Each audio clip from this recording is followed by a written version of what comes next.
요즘 자영업자의 눈물, 자영업자의 고백이라고 하는 이런 한탄의 소리들이 몰려 퍼집니다. 일주일에 하루에 이 자영업자 가게를 접을 건지 닫을 것인지 4.5배 정도가 가는 이런 위기적 상황이라 그러죠. 어느 자영업자가 하나님 앞에 간절하게 기도합니다. 하나님 이것도 필요하고 저것도 필요한데 그 사람이 가장 필요한 건 이겁니다. 우리 성도님들에게 지금 무엇이 가장 필요합니까? 절실하게 필요한 것이 뭡니까? 이 사람 이렇게 구했습니다. 하나님 돈을 주시고 사람을 주십시오. 둘 중에 하나만 구해라. 돈을 주시고 사람을 주십시오. 포기할 수 없습니다. 두 개 다 필요합니다. 사람도 필요하고 돈도 필요하고 하나님 우리의 기도에 귀를 기울이십니다. 결코 배달 사고가 나지 않습니다. 하나님을 믿고 의지할 때 하나님 우리의 모든 필요를 채우시고 응답하시는 분인 줄 믿으시기 바랍니다.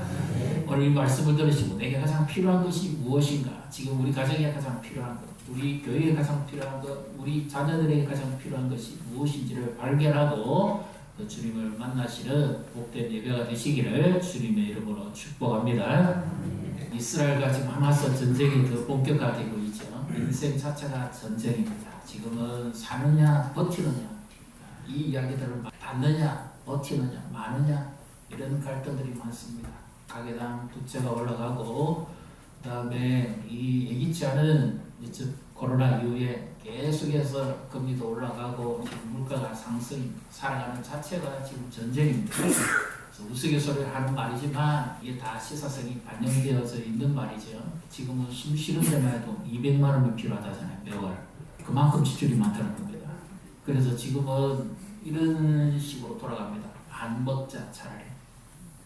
안 먹고 안 쓰자. 이것이 가장 남는 현명한 방책이다. 모든 지출을 가급적인 건 줄이자.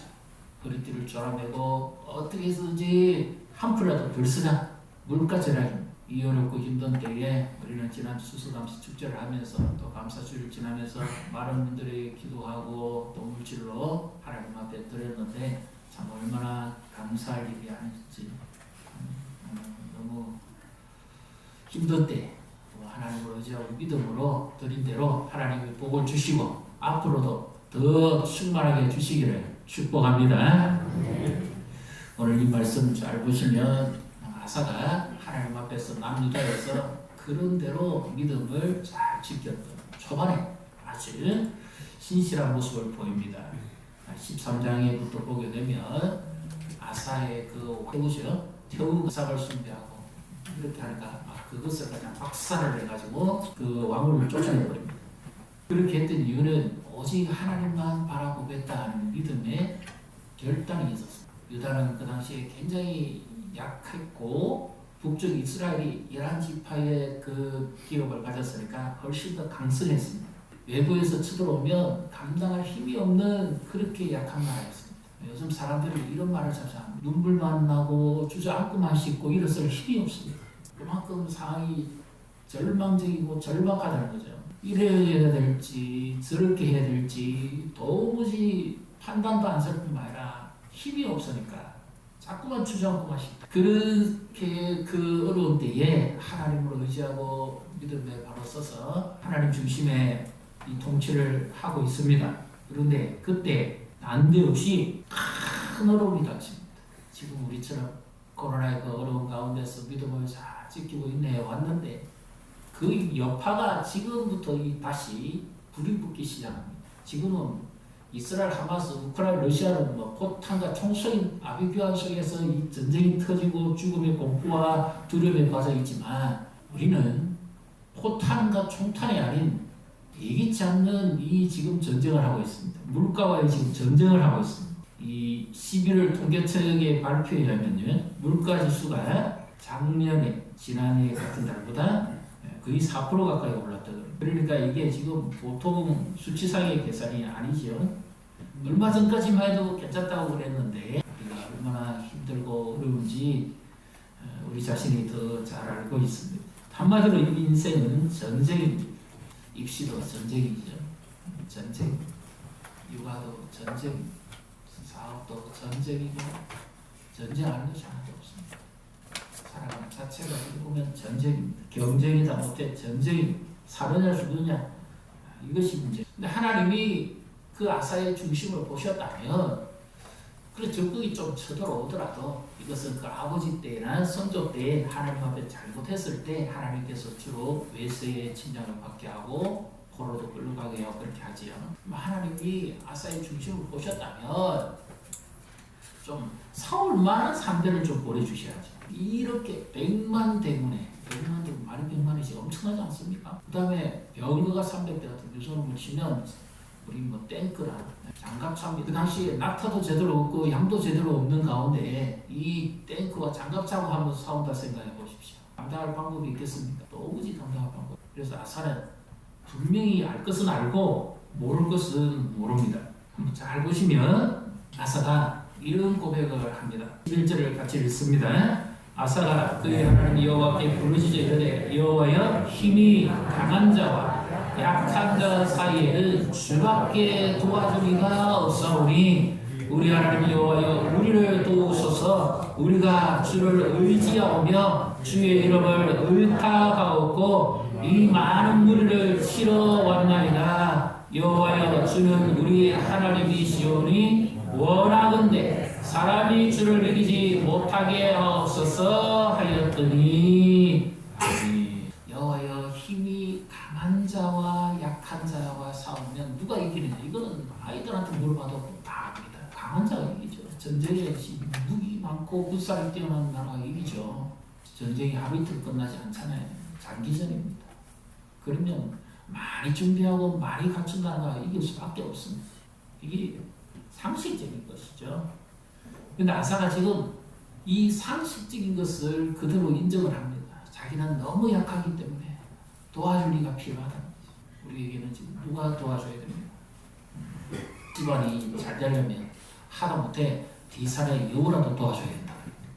이게 무슨 말인가 하면 가축을 키우는데 여우라도 와서 안 물어보고 가야 된다 그 말이에요. 하나님께서 도와주시려면 지금 우리가 눈을 좀 다른 방면으로 한번 열어보셔야 됩니다.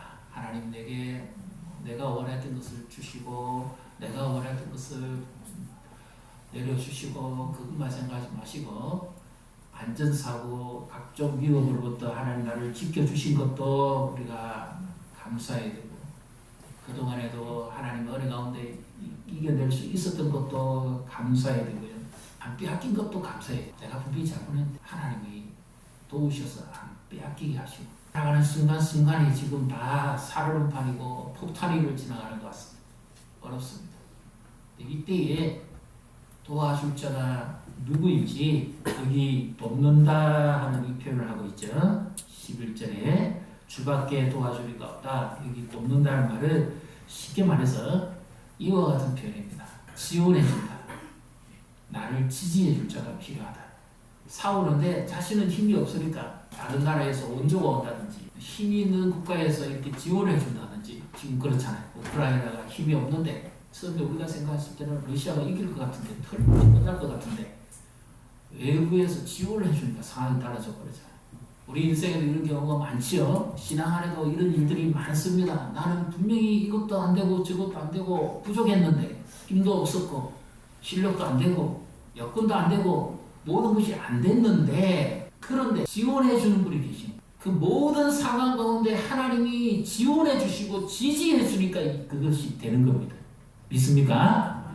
그래서 우리가 믿음이라는 것은 바라는 것들의 실상이고 보이지 않는 것들의 증거라 그러는데 이 믿음의 어느 표현이 그겁니다. 바쳐준다. 내 인생을 하나님이 바쳐주는 겁니다. 어디에서요?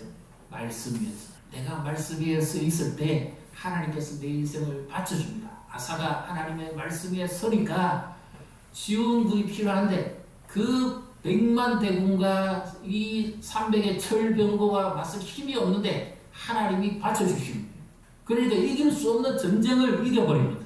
이것이 도무지 이해가 안 되는 부분이죠. 내 힘으로는 안 되는데 하나님이 받쳐주시니까 하나님이 지원해 주시니까 쓰게 되는 겁니다. 이것이 하나님의 도움입니다. 그렇다고 해서 내 노래부터 하지 말고 그냥 오직 하나님만 바라보고 그렇게 있으면 되느냐? 그것은 아니죠. 그것은 절대로 아닙니다. 여기 한번 잘 보시면 7절도 8절도 보면 아사가 만일 적군이 쳐들어온다고 하면 성곽도 높이고 성문 빗장도 더 새롭게 달고 군사적인 방비를 그 스스로도 했습니다. 그 다음에 자기 밑에도 유다의 그 방패와 창을 잡는 자가 30만이 있고 또 베냐민 중에서 이 잘 던지는 사람들이죠. 방패를 잡고 활을 당기는 자가 28만 명이 있었습니다. 그러면 한 58만 명, 대략 한 60만 명 정도의 자기 군사 안에 있었습니다. 그런데도 100만 명의 군대하고는 싸우기는 턱없이 부족하다. 그래서 믿음이라는 것은 아무것도 안 하는 것이 믿는 것이 아닙니다. 그것은 여기 믿는다, 주를 의지하고 여기 나오죠. 주를 의지하고 여기 주를 의지한다는 표현은 하나님이 나를 강화시킨다는 뜻인데 신념은 자기 스스로 자기를 강화시킵니다. 나는 할 수 있다. 나는 뭐 된다. 심지어 이 사법고시 옛날에 있었잖아요. 시험 칠 때 공부한 학생이 공부하다가 실수로 공책을 떨어뜨렸어요. 그러면 떨어졌다는 말을 절대 안 합니다. 어떻게 합니까? 공책이 땅바닥에 붙었다. 자기 심리를 강화시키는 거예요. 왜? 멘탈이 흔들려 버려요. 떨어졌다는 말은 입 밖에도 나오지 못해요. 펜싱 선수가 올림픽에 나가고 나는 할 수 있다. 그래서 힘을 스스로 강화시켜서 나아간 것은 믿음이 아니라 신념. 우리는 신념을 따라 사는 사람이 아니라 하나님 주시는 믿음을 따라 사는 자인 줄 믿으시기를 바랍니다. 그래서 여기 아사가 주를 의지한다는 말은 나는 약한데 하나님이 나를 지원해주고 받쳐줌으로 나는 강화될 수 있습니다 하는 이 표현입니다. 믿음은 내 스스로 나를 설득시키는 것이 아니라 하나님의 말씀으로 나를 설득시키는 것이 믿음입니다. 나는 약한데 하나님은 강하신 분이니까 하나님께서 나를 도우시면 나는 감당할 수 있습니다. 그럼 그 믿음의 상태가 어느 정도인가 하는 것을 우리가 한번 살펴보겠습니다. 6절 16절 9절 여호와의 눈은 온 땅을 두루 감찰하사 전심으로 자기에게 향하는 자들을 위하여 능력을 베푸시나니. 아멘. 자, 여기까지 하십시다.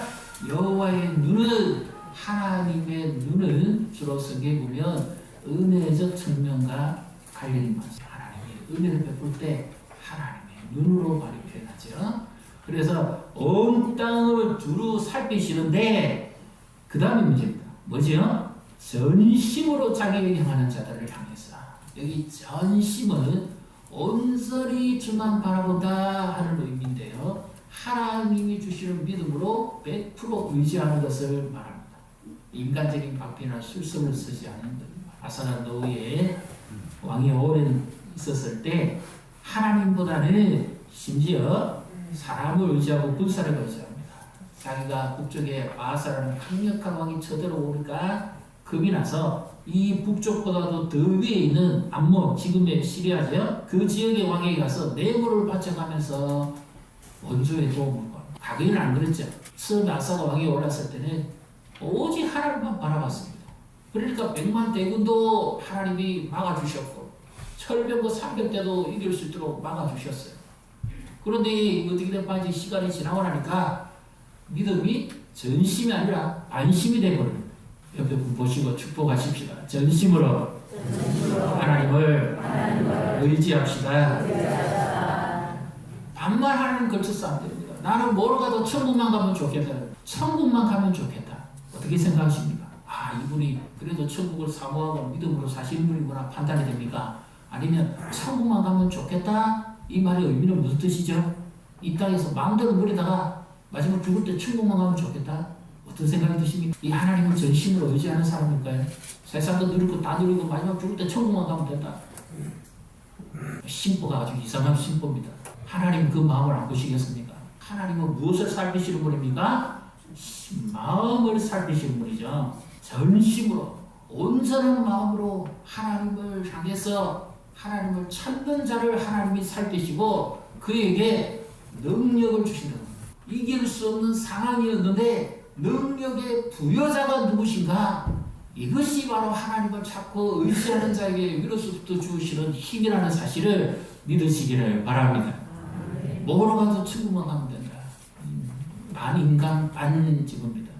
하나님 의지하는 사람 아닙니다. 과연 그런 사람이 천국에 갈 수 있을까요? 정말로 예수님처럼 그랬습니다. 많은 사람들이 천국에 가지 못한다. 주여 하늘 날아가는 사람이 많습니까? 그러니까 예수님이 어떻게 대답했죠? 많은 사람들이 가기를 원하지만 소수만 갈 것이라고 그랬습니다. 많은 사람들은 넓은 길로 가고 세상을 따라가고 믿는 흉내만 내기를 원하지만 그러나 너희는 좁은 길로 가라 그랬죠. 나중에 가고 싶어도 못 들어갈 것이다. 그러니까 어떤 의미입니까? 우리의 믿음 관리를 잘해야 된다는 뜻입니다. 전심으로 하나님을 찾아야 된다.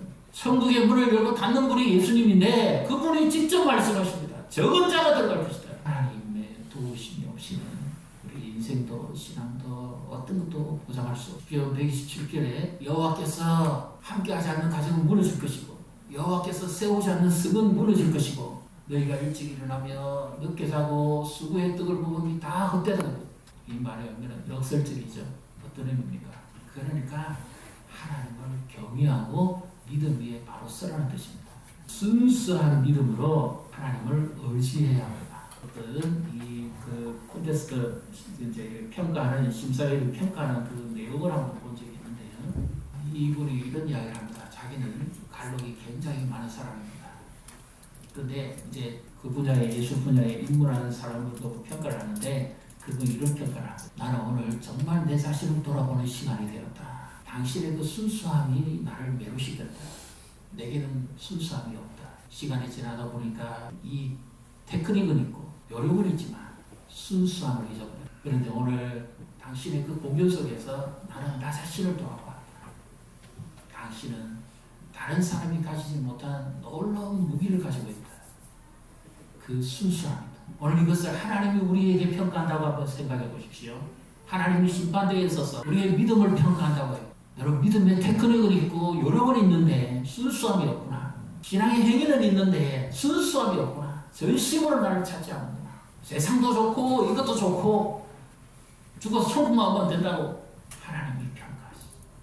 오디션 평가장이 아니라 하나님이 신앙을 평가하고 문제가 100만 가지가 될 수도 있고 1000만 가지가 될 수도 있지만 그 문제보다도 크신 하나님이 나를 지원해주고 뜻받쳐줄 때는 넘어지지 않습니다.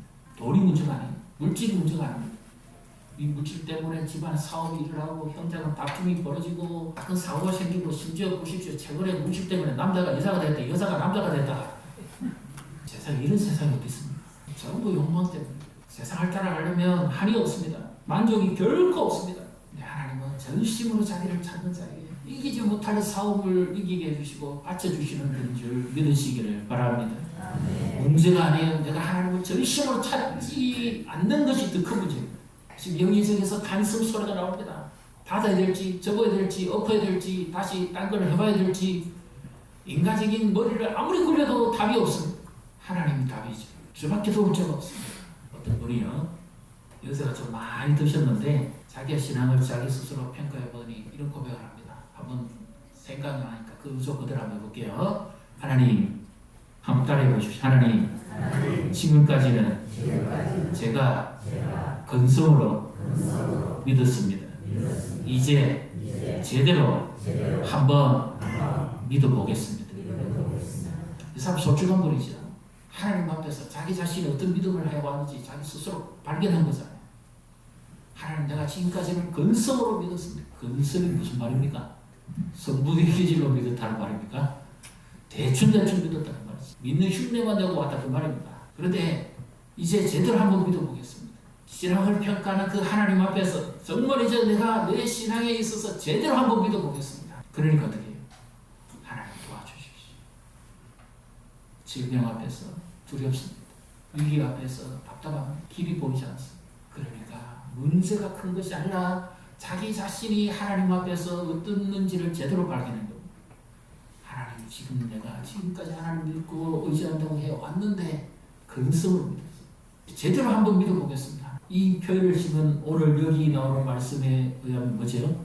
전심으로 하나님을 한번 찾아보겠습니다. 그 말. 그랬더니 하나님께서 은혜를 베푸십니다. 하나님은 도무지 이길 수 없는 상황, 도무지 헤쳐나갈 수 없는 길이었고 난간이었는데 하나님께서 도우시고 은혜를 베푸십니다. 자, 오늘 본문 14장 12절 우리 같이 읽습니다. 여호와께서 구스 사람들을 아사와 유다 사람들 앞에서 치시니 구스 사람들이 도망하는지라. 자신의 군사로 못 이겼어요. 하나님이 먼저 앞서서 때렸습니다. 그러니까 전세가 역전됩니다. 틀림없이 두렵고 열세였고 오직 주밖에 우리를 도울 자가 없습니다. 주님만이 나의 지원자고 나의 받쳐주시는 분입니다. 이렇게 믿고 확신했더니 흔들리지 않았더니 하나님께서 그 중심을 헤아리고 살피사 놀라운 기적을 일으켜내 주십니다. 시편 145편 18절 19절 우리 같이 읽습니다. 여호와께서는 자기에게 간구하는 모든 자 곧 진실하게 간구하는 모든 자에게 가까이 하시는도다. 그는 자기를 경외하는 자들의 구원을 이루시며 또 그들의 부르짖음을 들어사 구원하시리로다. 아멘. 여호와께서는 자기의 간구하는 자, 아사가 전심으로 간구했죠. 그러니까 진실되게 간구한다는 것은 거짓되게 구했단 말이 없죠. 기도를 누가 거짓되게 합니까? 전심으로 하나님께 의지해야 되고 말이에요. 이것도 안 됩니다. 실력도 안 됩니다. 환경도 안 됩니다. 특별한 것도 없습니다.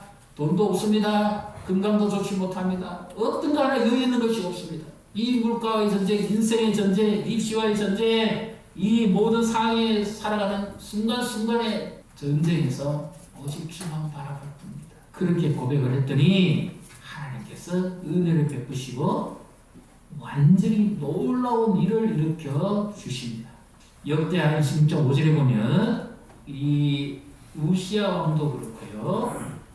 형통하게 되는데 하나님의 말씀을 밝히 전하는 선지자가 있을 때가 형통합니다. 그리고 그 말씀의 가르침을 따르는 자들이 형통합니다. 하나님이 우리를 형통하게 하시는데 믿음 떨어지지 않을 때 형통합니다. 전심으로 받쳐주니까 믿어주니까 형통하게 되는 거지 그냥 형통하는 것이 없습니다. 지금 우리가 회복해야 될 것은 하나님께로 전심으로 하나님을 의지하는 겁니다. 근성근성해서 믿지 말고 전심으로 하나님 믿고 의지하는 겁니다. 초심으로 돌아가야 돼요. 처음 교회를 처음 오실 때 했던 눈물의 기도 하나님은 기억합니다. 어떤 분이 찬양 가사를 썼는데 내가 예배당 처음 갔을 때 들었던 그 어머니의 기도를 내가 기억합니다. 그런 내용이 있어요. 내가 처음 예배당 들어왔을 때 하나님 앞에 가셨던 그 마음 참 눈물을 흘리면서 하나님 의지했던 그 기도 그 심정으로 기도하고 그리하며 하나님 없는 자 없을 때 하나님이 힘주시고 능력을 주십니다.